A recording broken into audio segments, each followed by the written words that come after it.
here is the end of the civilian casualty lecture that got cut short because we kind of went over on the Rwanda presentations. Great job again, by the way. I was really impressed. Looking at the slides, really almost done. This is probably just going to take 5 or 6 minutes to tie up.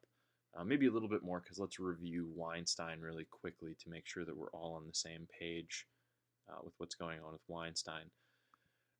We'll start back at the first step here real quick with recruitment. Right, so Weinstein argues that if you have a rebel group that's rich in economic endowments, they're going to provide economic incentives to lure recruits. And as a result of that, we're going to end up with recruits that are a style Weinstein refers to as consumers. These are recruits who come to this organization thinking that it's a way that they can consume more, that they can increase their own consumption. Whereas if we have a rebel organization that has high levels of social endowments, they're going to attract investors. That is, people who join the rebel movement because they're really interested in the sorts of social change or normative promises that the organization makes. And so they're investors in the sense that they want the return on the success of the organization. And so what we see then downstream is that having investor versus consumer recruits has consequences on other organizational behavioral patterns that the rebel groups exhibit later on. So, for example, when we're looking to control, when we want to ensure that our combatants are following orders, when we're worried about the principal agent problem that attains or obtains when we send soldiers out into the wilds where we have little opportunity to discipline them, economic organizations recognize that they need to permit some amount of indiscipline to maintain their membership. They recognize that people have joined because they're economically incentivized, and if you deny any opportunity for private gain on the side, you're just going to lose recruits. And that sucks because the private gain on the side is usually going to be the abuse of civilians or the stealing of rebel assets for personal use. And so either way, you're eroding the capital that you have to move your organization's goals forward. That's not a problem when you have investor classes that have been recruited by using the social endowments of the organization. These people maintain discipline because they're intrinsically motivated to experience the change that the rebel group promises. And so what we end up with then is in this resilience category. This is one of the things that Weinstein thinks is most important. Does the rebel organization survive over time? Can it match challenges from the state? What happens to its behavioral profile as this happens? When we have high social endowments, we oftentimes see that the disciplined behavior persists. It's possible that that the disciplined behavior will eventually erode over time if the rebel organizations become so likely to fall apart that even the most disciplined membership is likely to see that their time for profiting from the rebellion is coming to a close, that the social change is not going to happen for them anyway. They may ditch the organization or ditch their roles as good faith agents and start to abuse civilians. Obviously, in economic organizations that recruit using their economic endowments and thus have consumer type recruits, it's going to be very, very difficult to change the membership's behavior. And when they face pressure from the outside that makes it look like that rebellion is about to collapse, it's only going to exacerbate the problem of indiscipline. Questions about Weinstein's theory? Why not then just offer social rewards even if you're rich, right? If you have economic endowments, why don't you just take the time to build up your social capital and then use that to get your recruits? Well, the problem is that rebel organizations are extremely vulnerable in the initial stages of their organizational development, right? This is the time when you have the fewest recruits. It's the time when a beheading strategy where you take out the rebel general or the leadership is the most effective. And so what you're really hoping to do in order to survive that initial phase is ramp up your organization into something that's more durable and has more capital from the very early stages. And the fastest way to do that is to pay people to join your organization. So there's a real trade off here, Weinstein argues, between short term survival at the outset of an insurgency and the long term survival of the insurgency. So there's sort of a Scylla and Charybdis that the rebel generals have to try and sail between here. They have to recruit enough people using economic incentives that they survive to the second round, where they can start to turn the behavior or the incentives of their groups around relatively quickly. Second problem, I mean, we could offer economic rewards to true believers, and we could just refuse to hire the opportunist types. We could refuse to hire the consumer types. Well, of course, here you've got a problem, because what will every opportunist type tell you that they are? Right? They'll tell you that they're an investor. And so hopefully what you're thinking about here is that there's an informational asymmetry sort of a problem that happens. Everyone's going to pretend, the consumers are going to pretend that they're investors in order to get that sweet, sweet economic endowment cash. Okay, so typically here I would go through a little bit of a case study of Peru. We don't care about Peru because this is a class about Africa. But I will note one thing. In the case of Sendero Luminoso, the Shining Path, the guerrilla insurgency that gripped Peru in the late 1970s through the 1980s, the focus of the rebel activity in the early days particularly was on political tactics. There was a lot of agitation, there was a lot of mobilization, there was a lot of popular education. Shining Path cadres, when they joined, were not allowed to hold a weapon for about 2 years after they joined Sendero Luminoso. They spent that time being educated on communist politics, on Leninist politics and Marxist politics, and on Maoist insurgent tactics and strategy.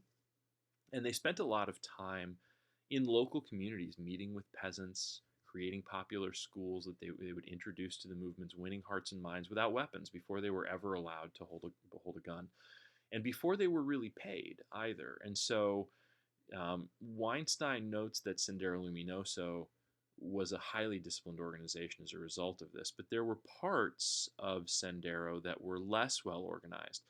Those recruits that joined in the Upper Huallaga Valley, where Sendero funded its rebellion using rents from the cocaine industry, which we'll talk about in the upcoming lectures, talking through Felbob Brown. These recruits turned out to be far less disciplined.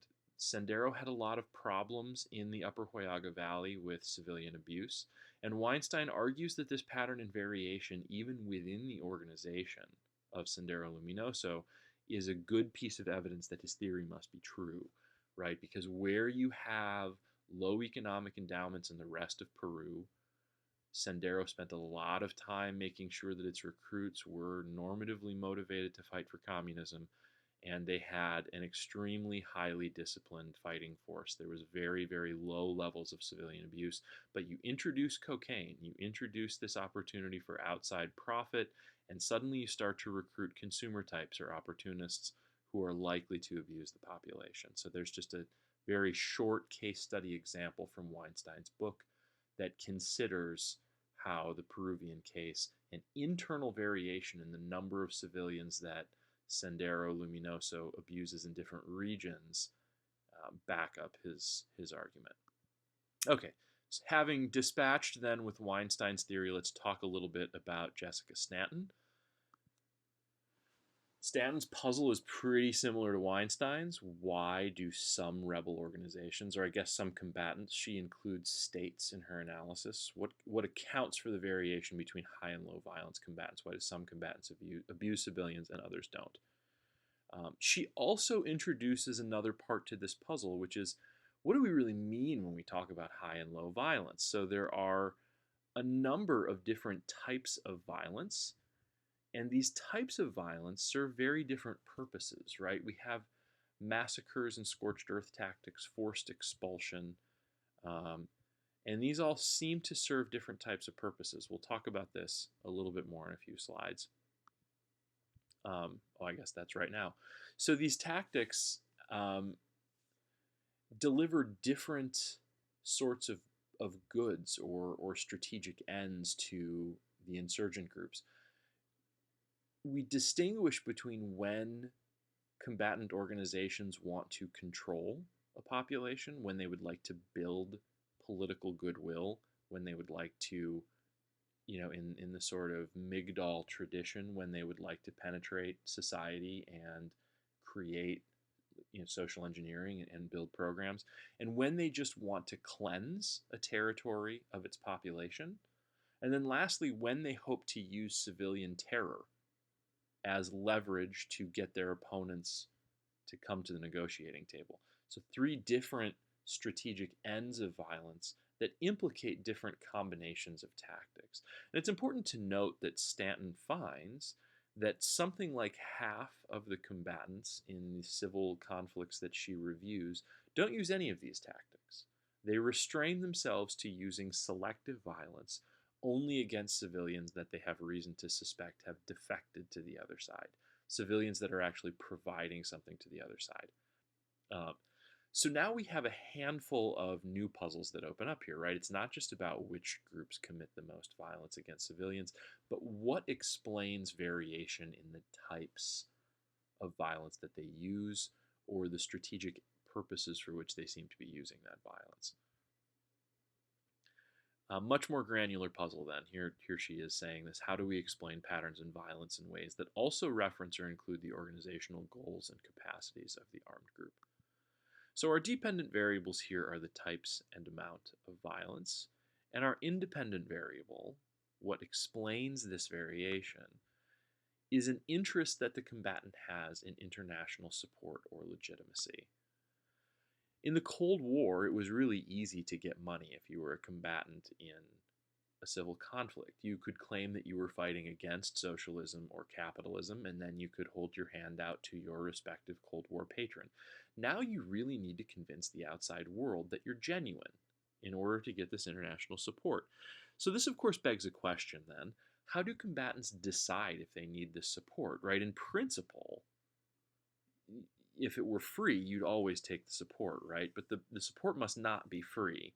Holding off in violence against civilians and the other sorts of signals you need to send to get support, we know are costly, right? We talked earlier in this lecture about how selective violence, letting populations get away with some amount of defection if you can't find the specific person who defected, is expensive. You either need to engage in investigations or you need to pay the cost of unpoliced defection. So how do you weigh whether those costs of unpoliced defection are justify getting this international support? Stanton's theory here is simple and it's intuitive, but it has a really nice symmetry. The way that her theory balances out, I think, is quite impressive. Basically, she assumes that domestic characteristics that make the administration of a particular combatant beholden to a wider audience drive up the costs of violence. Let's talk about what that means. That's kind of abstract. So, she discusses institutional demands. What she means by institutional demands are institutional forms like checks and balances. To what extent does the governance organization of the combatant, if we're talking about the state, the government of the state, if we're talking about a rebel army, the political wing of that army, the part of that rebel movement that is attempting to create some sort of governance structure over both itself and civilians. So, to what extent do those institutions include checks and balances? Or to what extent are they simply authoritarian? Are they simply controlled by a single leader who can rule by fiat? Are there government agencies that can slow or veto actions from the center? Well, if you have a lot of those institutions, then some of them are going to be controlled by people who have different incentives, different perspectives, right? And so the more institutional checks and balances, the more institutional demands that the government can make on the army or the political wing can make on the rebel wing, the more likely it is that you are representing or beholden to a diverse demographic. Killing people becomes increasingly likely to draw objection in this circumstance. you're increasingly likely to find someone in your institution who has power to stop your movement who doesn't want to kill civilians. Relatively straightforward.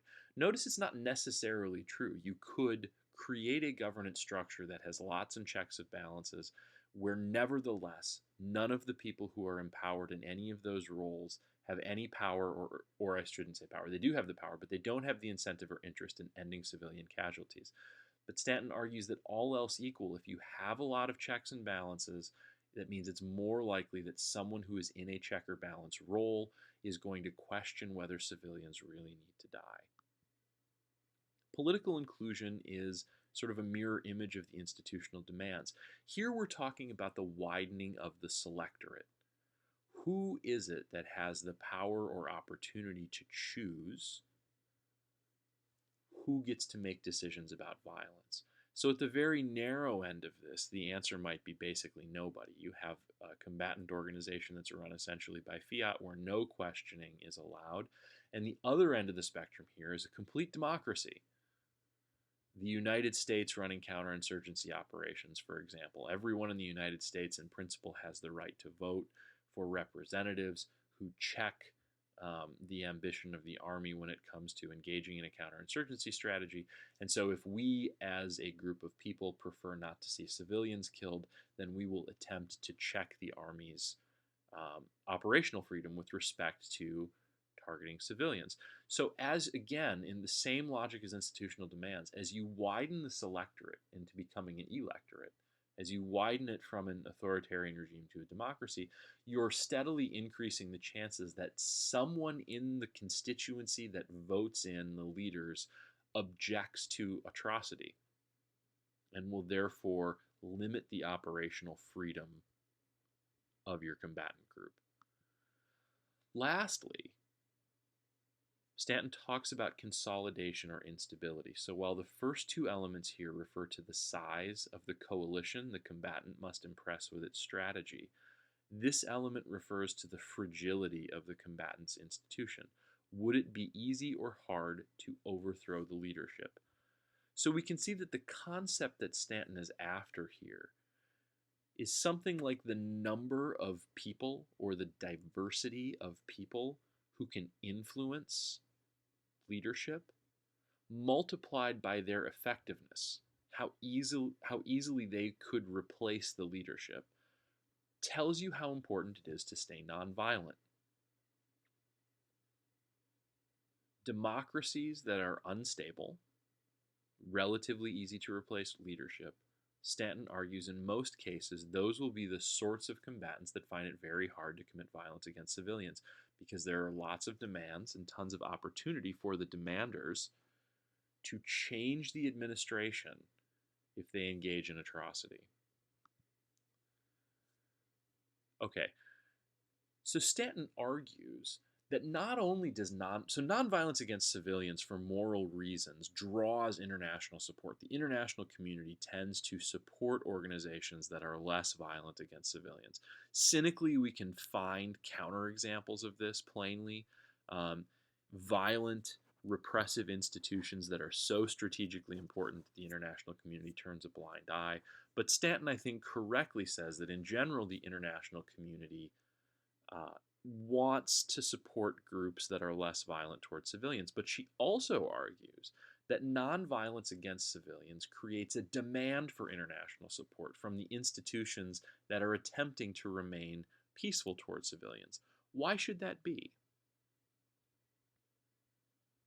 All right, if you've got your supercritical thinking caps on, you should remember back to the Weinstein lecture where we discussed the fact that using selective violence, refraining from collective violence, treating civilians peacefully is expensive, right? It involves a lot of investigation, or in the alternative, it involves absorbing a lot of the costs of defection because you're unwilling to punish people collectively if you can't punish them selectively.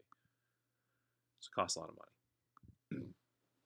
So we can then see that the highest need for international support, those institutions that have the highest need for institutional support, coincidentally, our open but fragile democracies are also the most fragile in the face of abuse.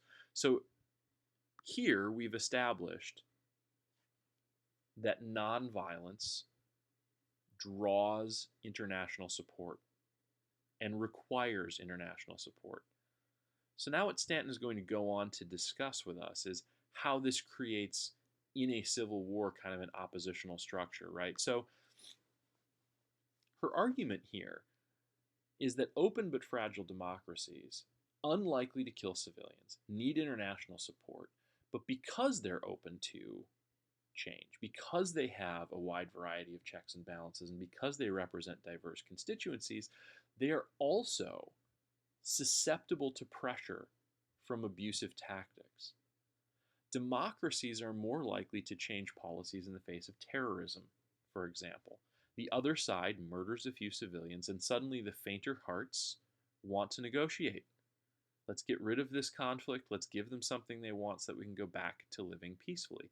So this creates an incentive for the other side. If you are an organization, a rebel organization, or a state that's fighting against an opponent that is an open but fragile democracy, you're faced with two parallel incentives.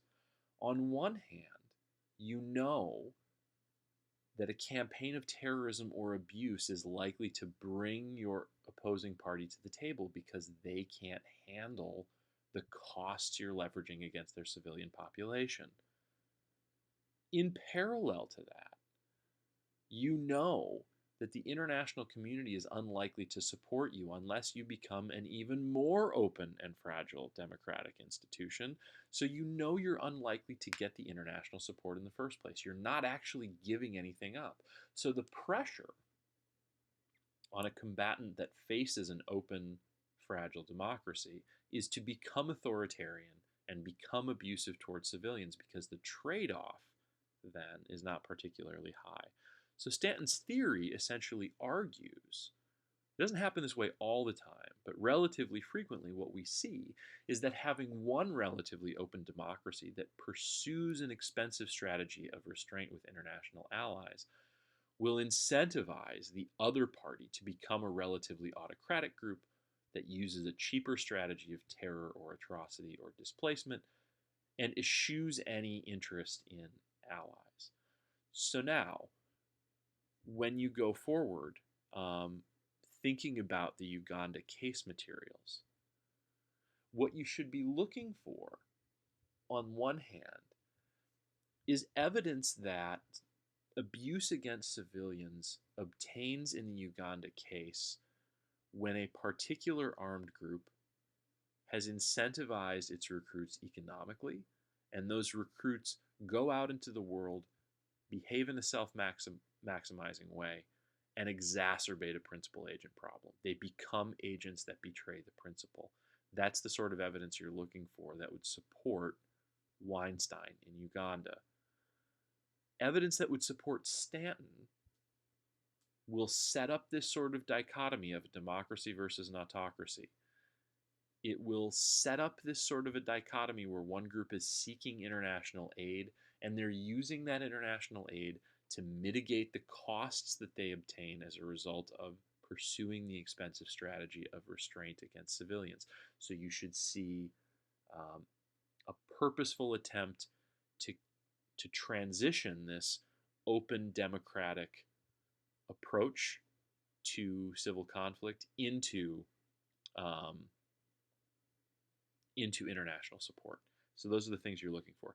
Keep in mind, as you're doing the Uganda reading, that I've actually given you two conflicts that happen back to back in Uganda. The first conflict is the liberation movement against Idi Amin and his successor, Obote. And this is where Yoweri Museveni comes in with the National Resistance Army and takes over Uganda. And then following the victory of the NRA, we see the rise of Joseph Kony and Alice Ouattara's Lord's Resistance Army, which fights a sustained but weak rebellion against the Museveni government among the Acholi people in northern Uganda. So you have two pairs of organizations that you can rate here and set up your papers that way. Okay, In the coming days, I will post the Uganda lecture, and I will also post the theoretical materials related to how rebel organizations relate to illicit economies. And then you can take from those lectures, move forward into doing your final group presentation about how the MNLA in northern Mali reacted to smuggling opportunities in Greater Azawad.